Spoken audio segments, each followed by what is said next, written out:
एक चीज के लिए हमको क्षमा करना, हम आए तो हैं भक्त चरित्र गाने के लिए, लेकिन बीच बीच में भागवत जी के खूब श्लोक गाएंगे क्योंकि हम भागवत के वक्ता हैं। वैसे इसमें क्षमा मांगने की जरूरत नहीं है, आपको और धन्यवाद कहना चाहिए। क्यों? आप सुनने आए हो भक्त चरित्र, हम कथा भी भागवत की सुनाते रहेंगे, भागवत भी सुनाएंगे, डबल डबल डबल वस्तु आपको देंगे। तो दोनों बातें हैं। तो बहुत आनंद का ये विषय है कि हिसार में ये सुंदर 3 दिन का क्रम रखा गया। सत्य बताएं तो मैं, ठाकुर जी ने हमको इतना सब आगे आ जाओ, नेक नेक खिसक आओ भैया, थोड़े थोड़े आगे आओ, हाँ, और बिना हिले डुले आ जाओ, भाई लोग भी नेक नेक आ जाओ ताकि बाद में नहीं आना पड़े। और अब स्थिति है भैया, जिसको जहां जगह मिले वहीं बैठ जाओ। बोलो वृंदावन बिहारी लाल की।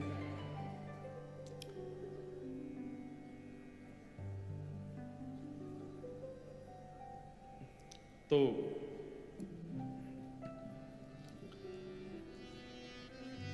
भक्त चरित्र श्रवण के लिए हम आप सब लोग एकत्रित हुए हैं। मैं कल बंबई में कथा पूरी हुई, तब से ये विचार में था कि किससे प्रारंभ करूं, कहां से आज के स्वरूप का, भूमिका का प्रारंभ करूं।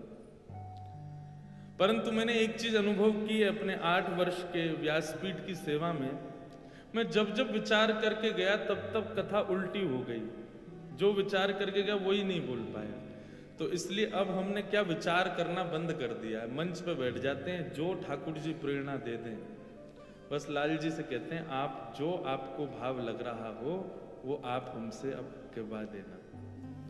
तो यहाँ कथा का ये 3 दिन का जो क्रम बना, अब विश्वास मानिए हम कोई अपनी प्रशंसा नहीं कर रहे, पर एक भाव कि पिछले कुछ दिनों से ठाकुर जी ने इतनी व्यस्तता बढ़ा दी कि सोने की भी फुर्सत अभी नहीं मिल पा रही। तो यहाँ कथा का जो क्रम था, पहले तो हमने हाथ जोड़ के निवेदन किया कि हम अगले वर्ष करेंगे, इस वर्ष तो नहीं आ पाएंगे। पर हमारे यहाँ के 2-4 वैष्णव बालकों ने इतने फोन किए, जब उनकी नहीं मानी तो उन्होंने संतों से फोन करवाए, और 2-3 हमारे बड़े संतों के फोन आए, बोले महाराज जी वहाँ कथा करनी ही पड़ेगी। तो फिर उनकी आज्ञा नहीं माने तो बहुत बड़ा अपराध हो जाता। तो फिर हम जैसे तैसे गिरते पड़ते लुढ़कते पहुंच ही गए हिसार। यही भक्त का पहला स्वभाव, यहीं से प्रारंभ करते हैं। गुरोर आज्ञा गरीयसी, आज्ञा गुरुणाम अविचारणीयाम, गुरु की आज्ञा पर कभी विचार मत करो। एक बात हमने समझी, जानी, भक्त चरित्र सुनकर के, कह करके, देख करके अनुभव में आई, संसार विचार का विषय है, भक्ति में विचार नहीं करना चाहिए। भक्ति हमारी न्यूनतम तब होने लग जाती है, सूक्ष्म तब होने लग जाती है, भक्ति में बाधाएं तब उत्पन्न होने लग जाती हैं। भक्ति में बाधा क्या है? भक्ति में बाधा, सेवा में बाधा भक्ति बाधा है, ठाकुर जी के नाम संकीर्तन में बाधा भक्ति बाधा है, ठाकुर जी के प्रसाद पधराने में कोई बाधा भक्ति बाधा है, कथा में आकर के मन ना लगना ये भक्ति बाधाएं हैं। ये सब बाधाएं हैं, जहां भगवत संबंधी कार्य हम पूर्ण ना कर पाए वो बाधा है भक्ति में। और भक्ति बाधा आती कब? जब व्यक्ति विचार करने लगता है ये करें कि नहीं करें। वृंदावन गए पोशाक लेने, वो तो 200 की दे रहे हैं, ये 450 लगा रहे हैं। आपने पोशाक में भी विचार कर लिया, जो भागया ठाकुर जी के लिए, फिर उसमें विचार मत करो, वो विचार का विषय है ही नहीं। माफ कीजिएगा, मूल्य ज्यादा कम ये होना, ये एक पदार्थ को दर्शाता है। भक्ति में मूल्य ज्यादा कम थोड़ी होता है। अष्ट सखाओं में एक सखा हुए कृष्णदास। कृष्णदास जी का स्वभाव ऐसा था कि उनके नेत्रों को जो भा जाए तो वो ये नहीं सोचते थे कि ये मुझे भाया है, वो सोचते थे मेरे लाल जी को भा गया है। उनके कानों को कुछ भा जाए स्वर, वो ये नहीं विचार करते थे कि कितना अच्छा है, मुझे बहुत अच्छा लगा, नहीं, मेरे ठाकुर जी को भाया। हर स्थिति में अपने ठाकुर जी की इच्छा को प्रधानता देते थे। तो ग्रीष्म ऋतु का समय, गर्मी का समय, मन में भाव आया, कृष्णदास जी पौड़े हुए थे लेटे लेटे, तभी गर्मी लगी तो थोड़ा किसी वस्तु से पंखा कर रहे थे, गले में थोड़ी गर्मी लगी तो जलपान किया। उसके बाद विचार किया कोई ऐसा फल खाया जाए जिससे थोड़ी गर्मी शांत हो। तो मन में विचार आया, बोले जरूर ठाकुर जी को गर्मी लग रही है, इसीलिए मुझे गर्मी लग रही है। निकल गए महाराज बाजार में लेने के लिए खरबूज। जैसे ही पहुंचे तो महीने का पहला फल आया था। लेने के लिए जैसे ही पहुंचे, दुकानदार से जाके बोला भैया कितने का लगाया, भाव मोल करो।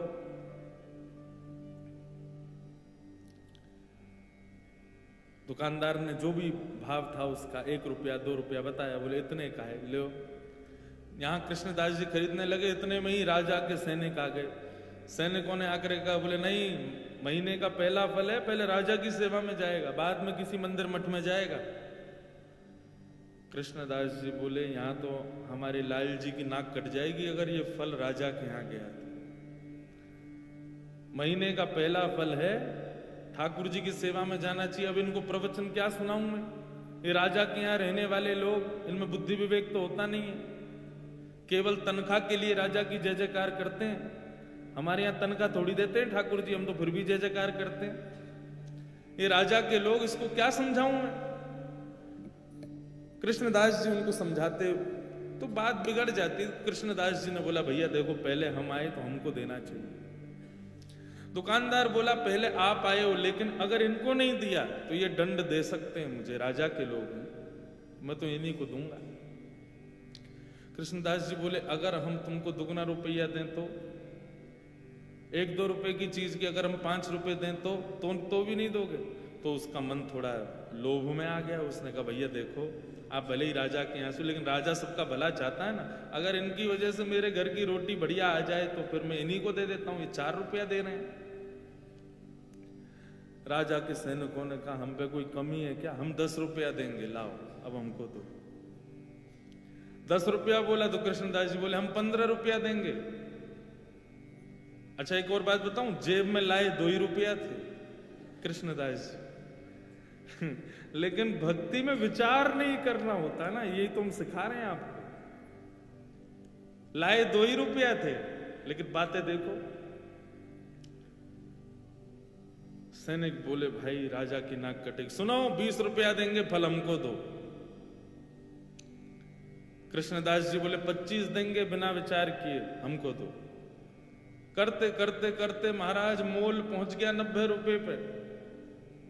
कृष्णदास जी सीधे बोले हम 100 रुपया देंगे, अब तो हमको देना ही पड़ेगा। फल वाला सोच रहा है ये जल्दी ले में, और मैं यहां से जाऊं, मेरी तो छुट्टी, अब तो 1-8 साल अगर दुकान नहीं भी लगाऊंगा तो चलेगा, 100 रुपया मिल रहे हैं, उस समय बहुत होते थे। जब 100 रुपए पर अंक पहुंच गया कृष्णदास जी का, सैनिकों ने बोला कि भाई देखो, हम भले ही मोल भाव तो लगा रहे हैं, अपने राजा की नाक बचाने के लिए रुपया बढ़ाते तो चले गए, लेकिन अगर राजा ने पूछा कि फल कितने का आया और हमने कहा 100 रुपए का, तो राजा तलवार निकाल के सर धड़ से अलग कर देगा। बोले राज संपत्ति को तुमको सोच ही नहीं रहे हो कि 100 रुपए का फल लाए। अंत में राजा के सैनिकों ने हाथ खड़े किए, बोले इन्हीं को दे दो, हमको नहीं चाहिए। दुकानदार बोला लाओ 100 रुपया। कृष्णदास जी बोले देख भाई, तू मोल निकाल के, तू ये फल निकाल के रख दे, बस हम लेके आ रहे हैं, चाहे कैसे भी लाएं लेके आएंगे, लेकिन इसको रख दे। तुरंत गए, ना जाने क्या क्या वस्तुएं सब लगा करके बेच करके 100 रुपए का फल लेकर के गए। ले जा करके जैसे ही रसोई घर में पधराया। अच्छा हमारे यहां वृंदावन में बंधुओं आज भी एक नियम है, बहुत सावधानी से सुनना। ठाकुर जी के 12-1 बजे मंदिर बंद हो जाते हैं। हम लोगों को ऐसी विचारधारा है कि ठाकुर जी शयन कर रहे हैं, लेकिन नहीं। ये वृंदावन में दोपहर में मंदिर बंद होने का रहस्य शयन करना। ठाकुर जी शयन में नहीं जाते, हमारी आपकी तरह नहीं रोटी खा के पड़ गए। ठाकुर जी गौचारण के लिए जाते हैं उस समय। तो कभी भी आज के बाद वृंदावन में ये हो कि भाई 12 बज गए 1 बजे, तो किसी से ये नहीं कहना ठाकुर जी शयन कर गए। कई लोगों को मैंने देखा 1 बजे मंदिर पर, अब तो बिहारी जी के शयन हो गए। नहीं, शयन रात्रि में होता है। दोपहर में तो ठाकुर जी वनचारण के लिए जाते हैं, वन में गए, गौचारण करने गए। और उसका प्रत्यक्ष प्रमाण ये है कि जब ठाकुर जी का उत्थापन होता है 4 बजे के आसपास मंदिर खुलते हैं, तब ठाकुर जी का फलों का भोग लगाया जाता है। क्यों? इस भाव से कि ठाकुर जी वन में हैं और भिलनियां भोग लगा रही हैं। वन में कोई पके हुए पदार्थ तो मिलेंगे नहीं, तो इसलिए फल का भोग लगाते हैं। तो आज के बाद कभी भी दोपहर में ठाकुर जी का जब मंदिर बंद हो, तो उस समय भाव क्या है कि ठाकुर जी इस समय वनचारण में, यमुना के तट पर घूमने गए, बांडीर वन गए, गैया चरावे नंद बाबा की। इसीलिए कई जगह आपने देखा, देखो सेवा के भी बड़े भाव हैं। श्रीनाथ जी की सेवा, हम छोटे ठाकुर जी की सेवा करते हैं श्रीनाथ जी की। श्रीनाथ जी की सेवा में गैया और ये बछिया, ठाकुर जी के खिलौने, ये पूरे दिन ठाकुर जी के सामने नहीं रखते। ये केवल तब रखते हैं जब ठाकुर जी का राजभोग हो जाता है। सब लोग इधर देखो, इधर देखो, यहाँ देखो, कथा सुनो। देखो समय 3 ही दिन है आपके पास और मेरे पास भी। कोई कितनों चिल्लावे, आवे जावे, कूद पड़े आपके ऊपर, आप अपनी दृष्टि यहां से मत हटाना। दृष्टि और कान ये दोनों बस यहीं रखना। तो हमारे यहाँ नियम है ब्रज में कि ठाकुर जी के आगे गैया, ठाकुर जी के आगे खिलौने, ठाकुर जी की लकुट वगैरह, ये सब राजभोग के बाद दराई जाती है। क्यों? कि अब ठाकुर जी तैयार हो गए वन में जाने के लिए। तो आज भी नियम से सेवा वैसी चलती है, पूरे दिन गैया आदि नहीं रखते ठाकुर जी के आगे। और फिर हर मंदिर की व्यवस्थाएं अलग हैं। राधा रमन जी की अलग है, राधा वल्लभ जी की अलग है, बिहारी जी की अलग है, श्रीनाथ जी की अलग है, गोविंद देव जी की अलग है। पर सब जगह भाव यही है कि दोपहर में ठाकुर जी गौचारण के लिए जाते हैं। कृष्णदास जी दोपहर में फल ले आए, रसोई घर में लाके फल रख दिया। रसोईया जी को बता दिया जाके, बोले हमने जो है वहां रसोई घर में फल रखा है, अभी उत्थापन में ठाकुर जी को खरबूज का ही भोग लगाना।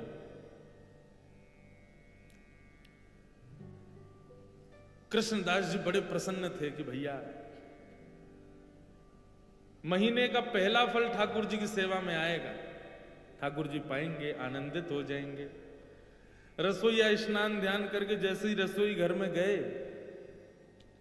पूरी रसोई खोज ली, लेकिन महाराज फल नहीं मिला, कोई ले गया उसको वहां से। बाहर आके कृष्णदास जी से कहा, बोले कि कृष्णदास जी अंदर तो फल है ही नहीं। बोले अरे मैंने वहीं रखा है। बोले मैंने देख लिया, कहीं भी नहीं है, सब जगह खोज लिया महाराज, फल तो कहीं चला गया, उसको कोई और ले गया। कृष्णदास जी बड़े व्याकुल हो गए। बोले एक तो मैं अपने लाला की नाक बचावे के काजे राजा के सिपाहियन से लड़ झगड़ के लायो, 2 रुपया के फल को 100 रुपया को लेके आयो, कितनी वस्तु बेच के आ गए हो। इस बात का दुख नहीं कि इतना महंगा लाया, इस बात का दुख नहीं कि इतना लड़के लाया, इस बात का दुख कि ठाकुर जी उसको पा ना पाए, कोई और ले गया। बड़े दुखित बैठे थे मंदिर के अंदर। उत्थापन का समय अन्य फलों का भोग ठाकुर जी को लगा दिया, लेकिन कृष्णदास जी का मन बड़ा विचलित। पुजारी जी आए, बोले कोई बात नहीं, अब हमने अन्य फलों का भोग लगा दिया है, अब फिर कभी कृष्णदास जी, अब कृष्णदास जी किस किस को बताएं। अच्छा एक और बात बंधुओं, जो बात बात पे ये बताए ना, मैं तो ये करके लाया था, मैं तो इतनी मेहनत से लाया था, समझो उसको इस बात से चिंता नहीं कि ठाकुर जी ने धारण नहीं की, उसको इस बात की चिंता कि मैंने मेहनत की थी। कृष्णदास जी को ये चिंता ही नहीं थी कि मैंने कितना श्रम किया, उनको ये चिंता थी ठाकुर जी ने पाया नहीं। रोते रहे, सब समझाते रहे कृष्णदास जी को। उत्थापन का भोग जब अनोसर हुआ और पुजारी जी ने बाहर आकर के जैसे ही कपाट खोलने की घोषणा की, सब दर्शनार्थी खड़े हो गए। कृष्णदास जी के भी नेत्र लाल पड़े थे। जैसे ही कपाट खुले तो क्या पाया, ठाकुर जी के उर्द बाहु के ऊपर वही फल रखा जाता जो कृष्णदास जी लेकर के आए।